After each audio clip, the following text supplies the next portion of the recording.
Dulu ada satu subjek di Al-Azhar namanya At-Tayyarat Al-Fikriyah Al-Mu'asirah, aliran-aliran pemikiran kontemporer dalam Islam, mengkaji satu masalah bahwa Israel tetap melakukan 5 hal untuk menunggu Mesias, juru selamat yang mereka tunggu-tunggu sampai hari ini. Karena menurut mereka juru selamat itu belum turun sampai hari ini.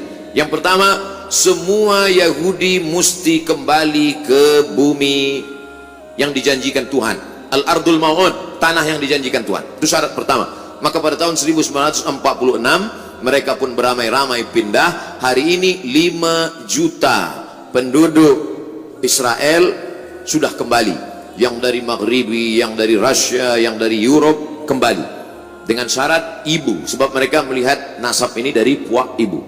Yang kedua, mereka dulu pernah dihancurkan pada masa Kaisar Nebukadnezar yang menghancurkan Temple of Solomon. Maka mereka mesti membalaskan sakit hati terhadap Nebukadnezar. Kampung Nebukadnezar adalah Babel, Babilonia adalah Irak sekarang. Oleh sebab itu Irak mesti dihancurkan. Itulah makanya serangan kepada Irak ini terus bertubi-tubi hingga hari ini. Yang ketiga, bahwa bumi Palestina mesti hijau, sebab syaratnya Mesias itu mau turun ke bawah kalau dia hijau. Agak-agaknya Mesias itu dari atas langit dia tengok, dah hijau atau belum? Bila hijau aku baru turun. Apa yang hijau itu? Itulah dia pohon gharqad, syajaratul gharqad, dan itu ada disebut Nabi SAW. Apa kata Nabi SAW? Nanti batu pun akan berbicara. Ketika bersembunyi mereka pada perang besar di akhir zaman itu di belakang batu, batu akan berbicara. Ya Abdullah, hadza Yahudi khalfi faqtulhu. Wahai hamba Allah, ini di belakangku ada Yahudi, bunuhlah dia. Kecuali satu, kata Nabi. Apa itu? Syajaratul gharqad. Subhanallah, Masya Allah. Bila kita sampai nanti, saya sampai ke satu kota yang dibelah menjadi 2, sebelah punya Mesir, sebelah lagi diambil oleh Israel. Saya tengok dengan mata kepala saya sendiri, pohon-pohon gharqad mereka tanam menghijau seperti pokok pines. Lalu kemudian yang kelima, bahwa mereka mesti menguasai yang pernah dikuasai oleh Sulaiman dulu. Maka itu disebut dengan Great Israelian, Israel Raya, Israel besar.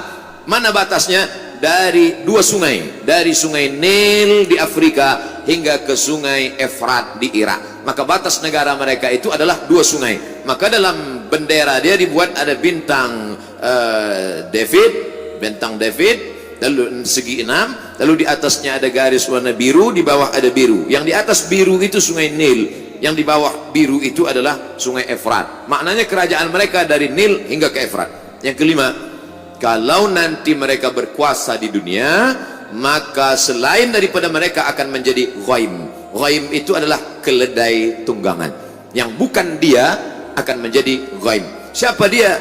Maka mereka tidak mengajak orang luar kepada agama dia, sebab dia adalah agama sekaligus nation. Beza dengan kita. Kita Melayu, tapi bukan agama. Beza dengan mereka. Mereka adalah Yahudi sekaligus sebagai agama. Maka yang bukan mereka, bukan golongan mereka, akan menjadi ghaim, keledai tunggangan. Itulah yang terjadi saat ini. Maka ini mesti disuarakan. Video saya tentang ini sudah diupload di YouTube, hanya beberapa jam saja, lepas itu hilang. Kalau tak percaya, coba upload. Mungkinkah Sunni dan Syiah bersatu? Yang menjawab ini Syekh Yusuf Al-Qaradawi. Maka dibuatlah yang disebut dengan At-Taqrib Bainal Mazahib. At-Taqrib, pendekatan. Kerana sudah jauh betul, ini Sunni, ini Syiah. Akhirnya dibuatlah dialog bernama At-Taqrib Bainal Mazahib, mendekatkan mazhab. Tapi itu pada masa Syekhul Azhar Mahmud Saltun. Berlanjutlah kepada Syekh Yusuf Qaradawi. Kata Syekh Yusuf Al-Qaradawi, akhirnya saya tak sanggup. Kenapa? Mereka mengajak Taqrib Bainal Mazahib, tapi sebenarnya mereka sedang melakukan tasyyi'us sunnah, mensyiahkan ahli sunnah. Di mana letak perbezaan kita dengan mereka? 5. Yang pertama, mereka berkata selepas Nabi SAW meninggal, dunia ini dipimpin oleh Sayyidina Ali. Ali meninggal dipimpin oleh Sayyidina Al-Hasan. Hasan meninggal dipimpin oleh Sayyidina Al-Husain. Husain meninggal dipimpin oleh Ali Zainal Abidin. Ali Zainal Abidin meninggal dipimpin oleh Muhammad Al-Baqir. Muhammad Al-Baqir meninggal dipimpin oleh Ja'far Sadiq. Ja'far Sadiq meninggal oleh Musa Al-Kazim. Musa Al-Kazim meninggal oleh terus sampai ke bawah imam yang 12. Imam yang ke-12 sedang bersembunyi sekarang, belum keluar. Sementara imam 12 ini belum keluar, dunia dipimpin oleh wilayatul faqih yang sekarang dipimpin oleh Khamenei. Siapa yang tidak mengakui ini maka kafir. Itulah yang menyebabkan dia keluar daripada Ahlussunnah, karena Ahlussunnah tidak boleh takfir, mengkafirkan orang, sedangkan dia mengkafirkan kita.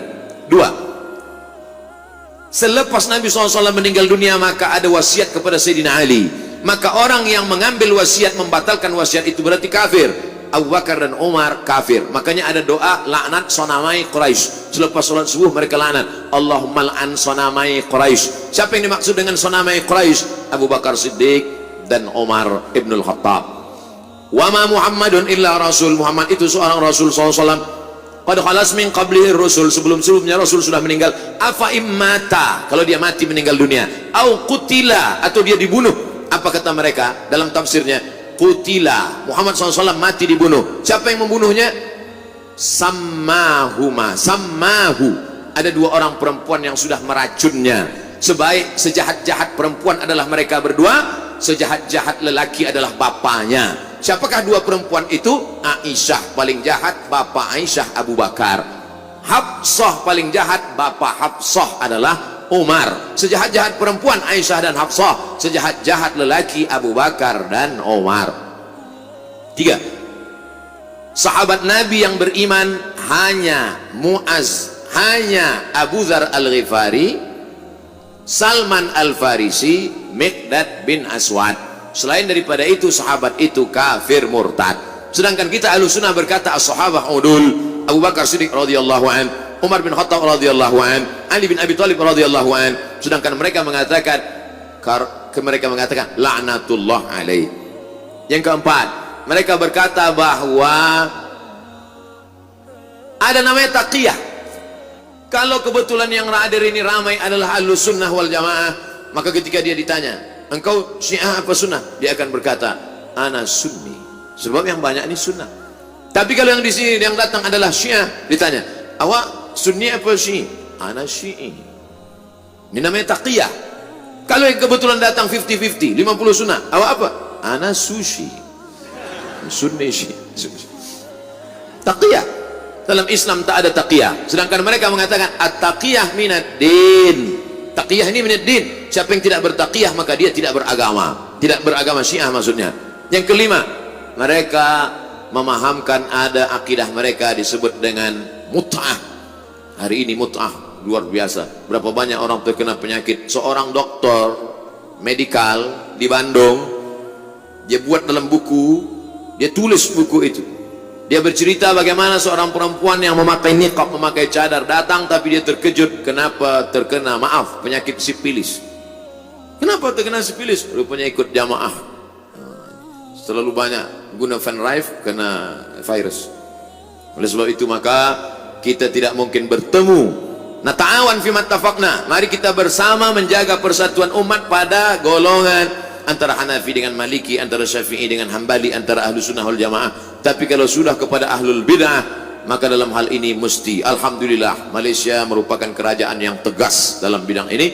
Saya amat sangat bersyukur kepada Allah, kerana dalam tazkirah saya mengambil fatwa. Saya ambil fatwa dari Selangor, saya ambil dari fatwa